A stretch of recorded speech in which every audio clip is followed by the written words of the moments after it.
এই স্যারের দিকে তুই ডেলি ডেলি আমার বাড়ির সামনে গিয়ে গান গাছ কীর্তি বা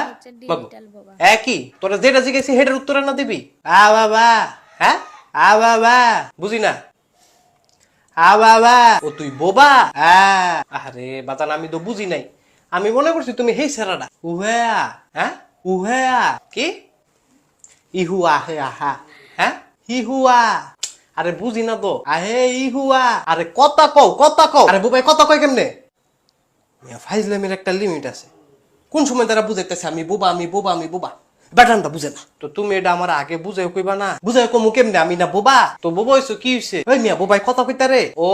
হেটাও তো ঠিক আইছে ঠিক শৈলের উপরে কালি দিয়াও না এসে ডলা দিত আরে আমি তো ব্যাপারটা বুঝি নাই কি লেগে বুঝতেন না আপনি তো ন্যূনতম জ্ঞান থাকা উচিত আরে জ্ঞান তো আছে ওই জ্ঞান থাকলে এমন করলেন কেরে ভাই কি হইছে এনো আরে ভাই কইেন না বেটা একটা ভেজাইলা লোক কেরে বেটা কিরছে আরে বেটার আমি কোন সময় ধরে বুঝাইতেছি আমি বোবা এমনি আবা করতেছি বোবা কি কথা কইতা রে না বেটা কয় কথা কইতো আস্তাগফিরুল্লাহ কাকু এটা কিনলেন আপনি আরে আমি তো জিনিসটা উপলব্ধি করি নাই উপলব্ধি করে নাই সব করা লাগছে না উপলব্ধি করে না আরে ভুল তো মানুষেরই হয় ভুল তো মানুষেরা না হয় আপনি তো মুরব্বী কেরে মুরব্বী হয়েছে দেখে কি আমি মানু না তো বেটা কি আপনারা ময়ূর ডাকছে না তাইলে মানু তো ডাহে না দেখছেন ভাই কেমনে কথাটা ফেসায় আরে কথা ফেসাইলাম কই যা আবার কথাটা ফেসায় মাগু দেন মুরব্বী আপনার বয়স হয়েছে আপনি এনে কথা ফেসাইন না আপনি বাইর যান আমি বললাম কথা ফেসাই নাই আচ্ছা আপনি ফেসান নাই আপনি